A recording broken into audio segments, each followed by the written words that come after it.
Okay, ito, tingnan nyo ha. Again, ito yung front, ito yung left. Yan, kakaliwa ko, sumingit sa kaliwa. Ayun, tapos sinabayan akong kumaliwa. May kasalubong. Ang kulit, no? Umiinit ang ulo ko sa mga ganyan, sa totoo lang. Honestly, guys. Guys, tingnan nyo to. Ayan ha. Yun. Look, tumatakbo tayo. Nagre-record yung 360 camera. So this is the front, the rear, left, and right. Ganda, no? So ito ang latest ngayon, bagong laruan na naman. So si Panchita, yung 360 camera niya nakakapag-record na. So ito, tingnan natin pa. Yan, no? May nagbabike. This is the right side, left side, front, and rear. Okay? Huwag nyo lang pansinin, tape yan. Takpan ko lang yung plate number ko. So yung rear, makikita dyan yung plate number nyo. Ayan. So sa ganitong mode, para siyang dashcam, ano, nagre-record 360. Okay? Ito naman, ayan. Ayan, nakapark. Hindi ako tumatakbo. Nagre-record siya. So surveillance mode. Kumbaga kung sa Tesla, naka-sentry mode. 'Di ba? Ang galing. So kapag iniwan mo yung si Lion 6 mo, yung kotse mo somewhere na medyo alanganin ka, ayan, nagre-record siya. And if something happens, pwede mong i-review and malalaman mo kung ano nangyari. Nice, di ba? Hey guys, so eto, may bago na naman tayong laruan. Nabanggit ko na to sa vlog ko the other week yata yon, na sinabi ko yung susunod natin is the 360 recording or the sentry mode. Naisingit ko lang last week yung tungkol sa update ng Samsung One UI 7. With that update, pwede ka na maglagay ng wallet para ma-activate mo yung digital key at magamit mo yung NFC ng Samsung mo to lock and unlock your car, your C-Line 6. So, ayun. So, ngayon, ito na yung next na gusto ko ipakita sa inyo bagong laruan. But, ito muna, bago ako mag-proceed, ipapakita ko sa inyo yung software, okay, kung ano mga options. Bago tayo mag-proceed, unang-una, please, wag nyo nang tanungin kung sino nag-install kasi hindi ko sasabihin sa inyo. Bakit? Kasi hindi po ito official release ng BYD Philippines. Hindi ito, kumbaga, guaranteed nila, hindi ito license na release nila na kapag ka nagka-problema, sagot nila. Hindi. Okay? So, eto, ang nag-install dito sa akin, two technical people na kagustuhan ko na i-install. Okay? So, yung complicated to, hindi ito ganun kadali.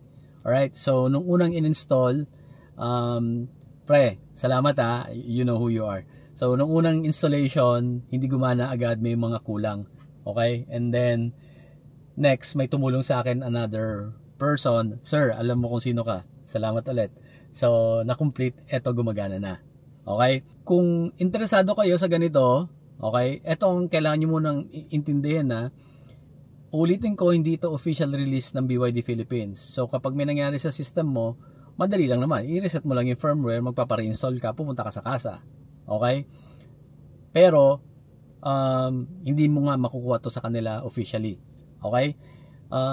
Kung interesado ka, pwede ka mag-join doon sa mga magagaling at very technical nating team dyan sa C-Line 6 Owners Philippines. Oh, may hint na kayo. Pero hindi ko sasabihin kung sino ha, kasi alam niyo kung bakit. Pag ininstalan nila kayo nito, tapos marami kang tanong, marami kang angal, or meron kang hindi nagustuhan, or marami kang tanong, hindi ka techie, ang mangyayari, yung nag-install sa inyo, magiging tech support nyo. So, syempre, maabalan nyo sila. Join kayo dun sa group na yon. May mga meetups yun once in a while. Baka matsyempohan nyo, isa sa kanila nandun. Tapos, yun, mapakiusapan nyo, installan kayo kung gusto nyo. Huwag nyo na pong tanungin kung sino nag-install dahil hindi ko talaga sasabihin. Okay? Ang purpose ng vlog na to, ng video na to, is ipakita ko sa inyo kung ano ang capability ng C-Line 6 natin, or I would say BYD in general, having this kind of system, this kind of technology. Kasi ma-amaze ka rin na yung mga Chinese developers, mga programmers, marami na rin silang nagagawa. Okay? So, Ang number one kasing challenge dito dahil ang pinakang original version nito naka-Chinese. So, yung mga instructions, kinakapa nung mga kaibigan natin na very technical na sila ang marunong magkalikot nito. Okay? Ako technical din ako pero hindi na ako ganun kasipag para mag-research and magkalikot. So, dependent din ako dun sa mga younger generation natin na mas matatalas pa. Okay? So, very thankful ako sa kanila. So, yun lang. Bago tayo mag-proceed, gusto ko lang super linaw yon. Okay? Na hindi ko pa rin sabihin sa inyo kung sino nag-install.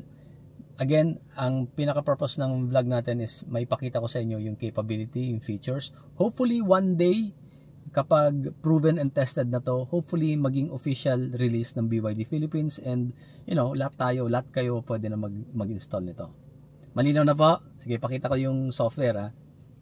Okay, ito yung mga dinagdag dito. Okay, yung panoramic, yung 360 camera recording dito sa software na to, itong D+ na to.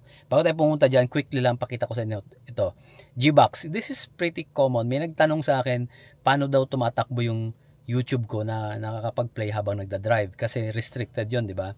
Ito po yung Gbox. Ayan, makita nyo na makakapag-play ako ng YouTube. Alright, may browser and then andyan yung Google Play. Anyway, going back, eto na, dito tayo. The volume has been increased. Ayan na naman siya. Okay, so as you can see, maganda rin naman yung presentation, di ba? Okay, dito sa kaliwa, meron kang calendar, right? So makikita mo, i-select mo kung anong recording. So naka-organize siya by date. Right? Ayan, may version dito, 1.3.4, ganyan. And then, meron kang preview ng thumbnails ng recording. I-present nyo yan dyan sa'yo. Right? So, kung mapapansin mo dito sa taas, merong accessories off, merong panoramic. Right now, nakikita nyo is accessories off. Diba? So, yung bawat thumbnail, makikita mo dyan, merong 4 na bilog. It's because yan yung sa front, rear, left, and right. Okay? Again, nasa accessories off tayo. Meaning, yan yung naka-sentry mode. Accessories off is basically naka-off yung sasakyan. Pag in-off mo yan, accessory off mode ka na. Magsi-sentry mode na siya, magre-record na siya habang naka-park ka. And maraming option, pwede mong piliin na magre-record siya all the way. Pwede mong gawing via motion detection para hindi mapuno agad yung SD card mo. Pupunta tayo dun mamaya, pakita ko yun sa inyo.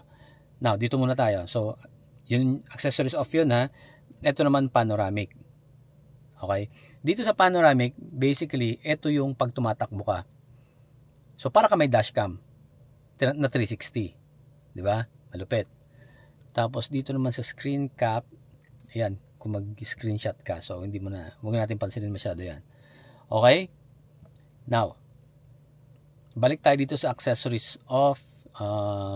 Ito yung sentry mode. And then, piliin natin May 14, today. Ayan, nagdo-load.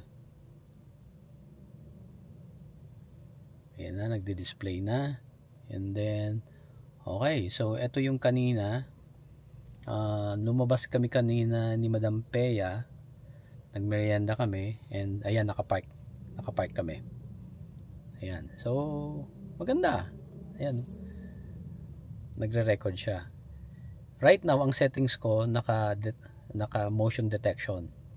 Kaya, ayan, kahit konting galaw ng mga halaman, magre-record siya. Pero kung talagang completely walang movement, hindi siya magre-record. Ayan.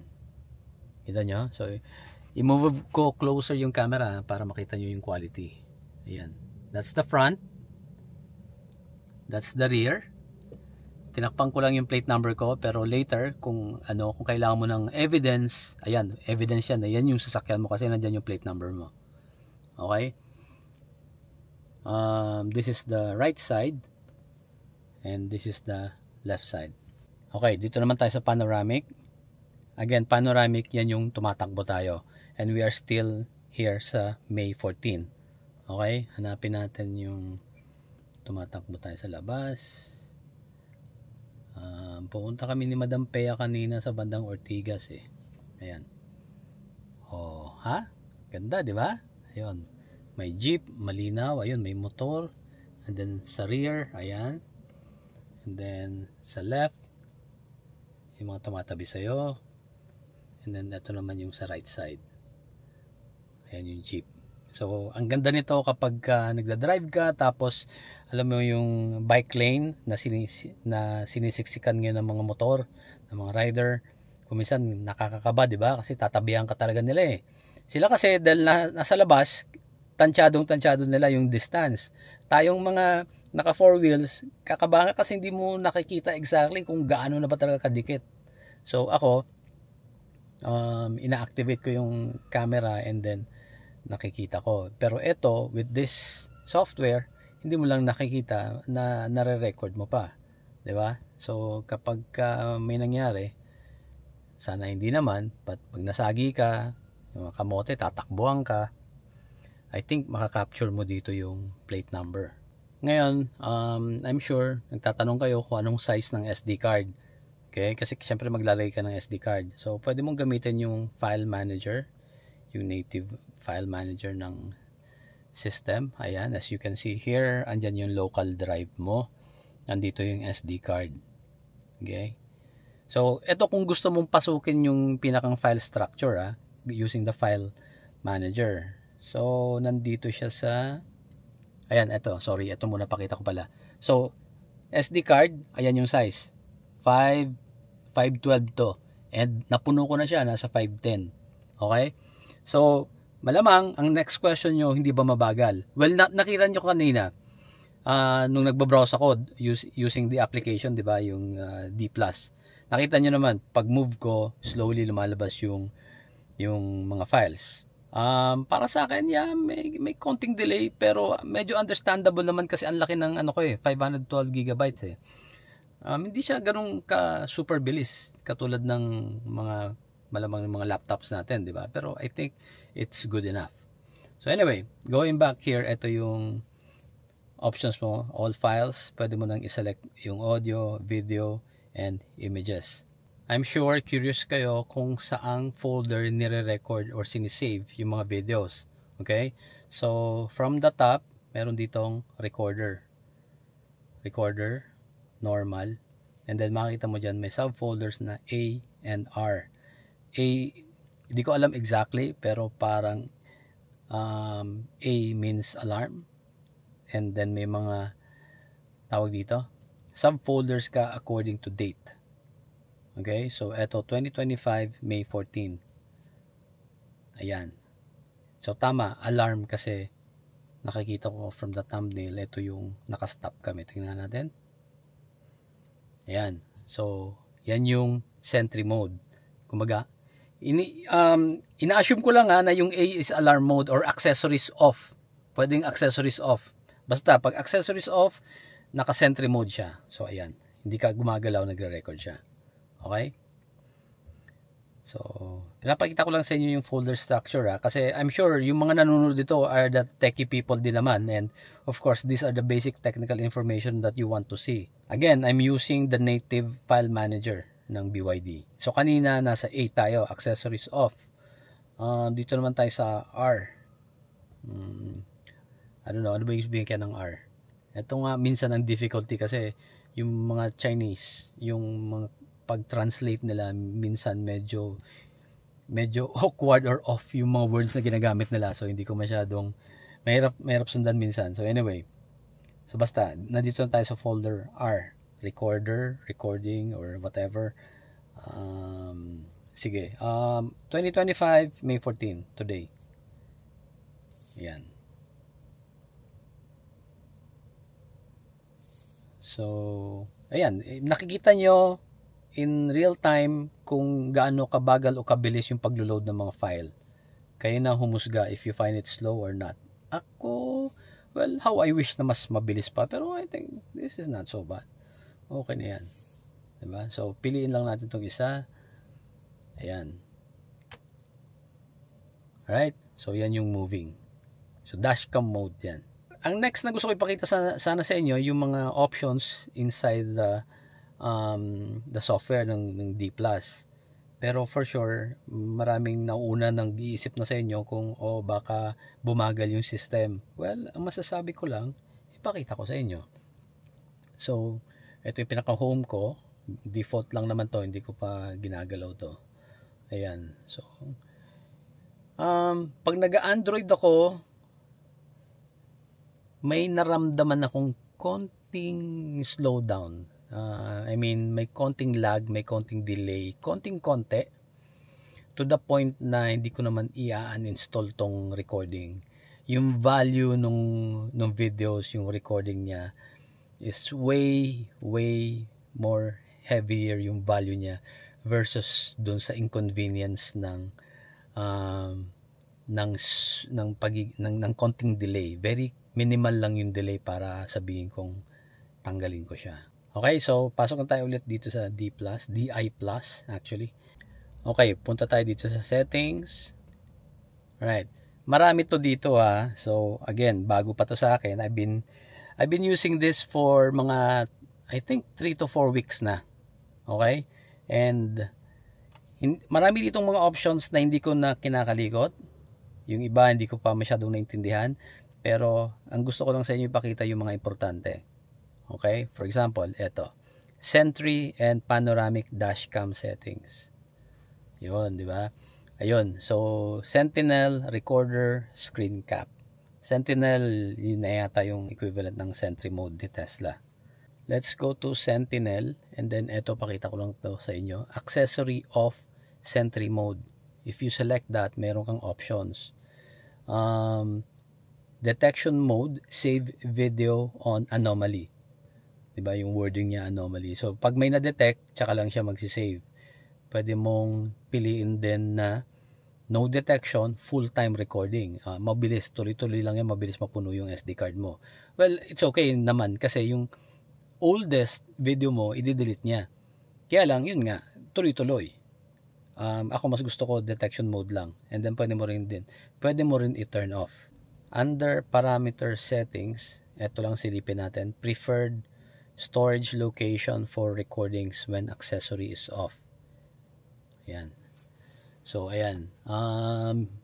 Pwedeng internal, which is not advisable kasi mapupuno and nandun nakasave din yung mga system files mo. SOP naman natin yan. Ayaw natin maglagay dyan kasi yun na, pwedeng bumagal yung system. SD card, ayan. Supports replacement suggestion. Ayan, replace, tapos ito, USB disk, and then DD-PI. Dating SD card nung dashcam ko. Next, dito naman tayo sa detection sensitivity. Okay, so ayan, may high, low, ultra low, ayan, filter light, blah blah blah. Yung first few days ko naka low. Tapos na test ko when I was approaching Panchita. So naka siya, 'di ba? Naka sentry mode. Hindi ako na-detect. Kaya in-adjust ko na siya ngayon sa high para sure na ma-detect kapag may lumalapit. Ito naman, i-select naman natin 'to. Okay, minimum reserved space in internal storage. Oldest recordings will be deleted when space is insufficient. Note, this is reserved space, not the naputol na. So, sinet ko lang siya to 10 gig. Next, single video file size in megabytes. The actual file size is usually larger than the set value. So, sinet ko lang to 100 per file para hindi masyadong malaki. Default yan, hindi ko pa ginagalaw. So far okay naman, masaya naman ako sa 100 MB. Pwede yung palitan yan. Next is image quality. Pinili ko medium. Okay? Masaya naman ako sa medium. Yung nakita nyo kanina, yun na yun, naka medium. Tapos sinubukan ko na rin yun i-transfer sa USB. At prinay ko sa computer, sa laptop on a bigger screen. Okay naman, malinaw naman siya. So, for now, I think okay na ako sa medium. Kasi as much as possible, mas gusto ko marami akong ma-record like number of days. Kasi kung minsan may nangyari sa car, napansin mo, late na after a few days pa, kung mabilis kang mag-delete ng mga old files, kung napupuno agad dahil mataas yung image quality mo, sayang, hindi ka na makapag-investigate. So, I think for now, okay na ako sa medium. And then the rest of the other options here, di ko na to ginalaw. Mga default na lang to. Recording frame rate, auto siya. Encoding mode, naka-auto. Detection frame rate, 10, save video for how many seconds before the event starts. Ayan, naka 10 seconds. Save video for how many seconds after the event ends. Ayan, 10 seconds. Mga default na to, hindi ko na to ginalaw. So, dito naman tayo sa recorder and then settings. Ito naman yung mga options niya. Okay, so when turned on, this is the panoramic dashcam switch. When turned on, the panoramic camera will start recording automatically, blah blah blah. Naka-enable lang yan. Mga default lang naman to. Okay, disable, enable BYD CDR, hindi ko sinelect. Okay, ano pa bang pwede ko ipakita sa inyo dito? The same settings kanina sa Sentinel page. Yung mga parameter settings like minimum reserve space on the SD card, preferred storage location, single video file na preference mo, recording frame rate, blah blah blah, pareho lang nung kanina. Dito naman tayo sa screen cap, okay? Tapos settings. Ito dito ako interesado, hindi pa namin to alam kung paano to paganahin eh. Ito ang pinaka nakakatuwa dito. TSS announcements for Sentry alerts. Command to execute when Sentry is enabled. Command to execute after Sentry is enabled. Blah blah blah. Merong hint dito. Binasa ko to before. May hint dito na parang capable siya magpadala ng notification. Kaya lang hindi pa masyadong nakakalikot. Pinapakita ko lang sa inyo yung potential. 'Di ba? Ang lupit. So, eto meron ako ditong USB. Okay, ipakita ko sa inyo. May isang recording na nilipat ko dito. Saksa ko muna, wait lang. Okay, punta ulit tayo dito sa file manager. Ayan.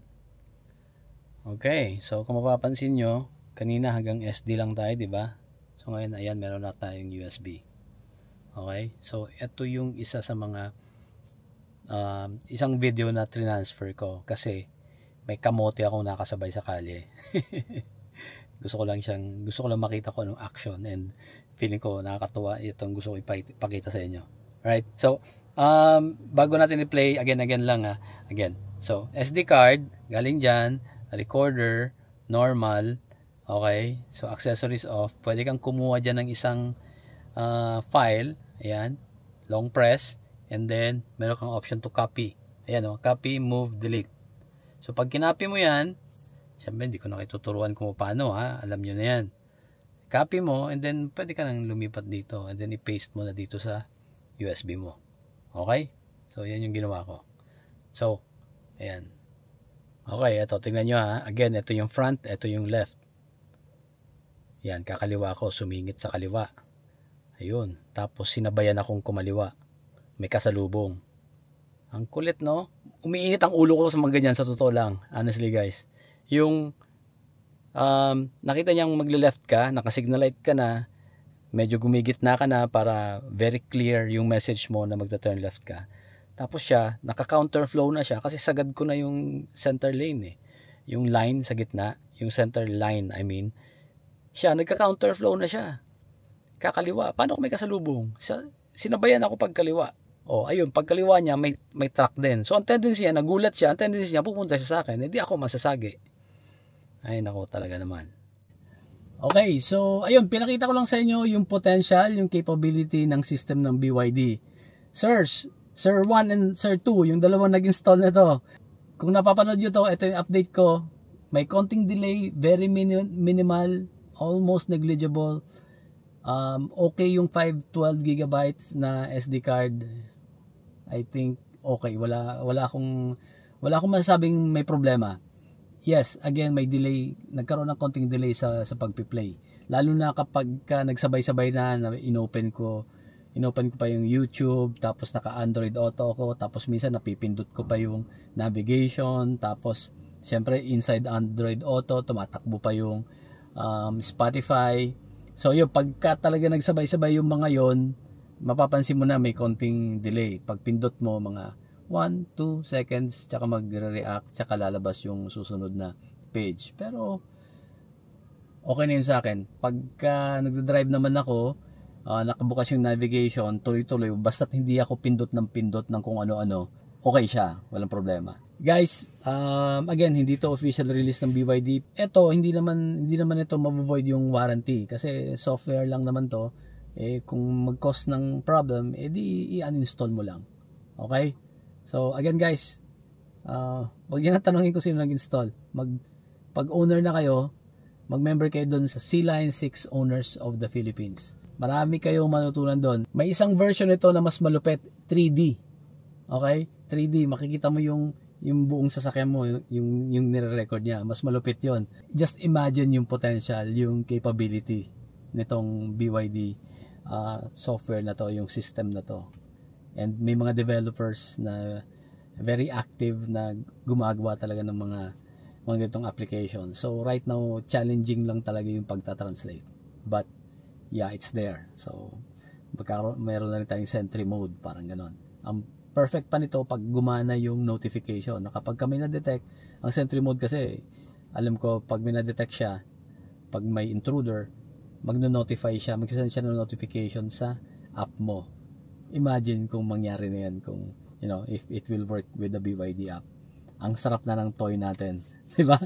Sarap ng mga laruan. So NFC digital key working na, yung nirelease natin lately, working na with the Samsung because of the UI 1.7 update, and may recording ka pa. So ang sarap ng laruan. Alright guys, yun lang po muna. Thank you for watching, and as always, please drive safe. Bye. Please do not forget to follow our social media accounts. We are on YouTube, Facebook page, Instagram, and TikTok.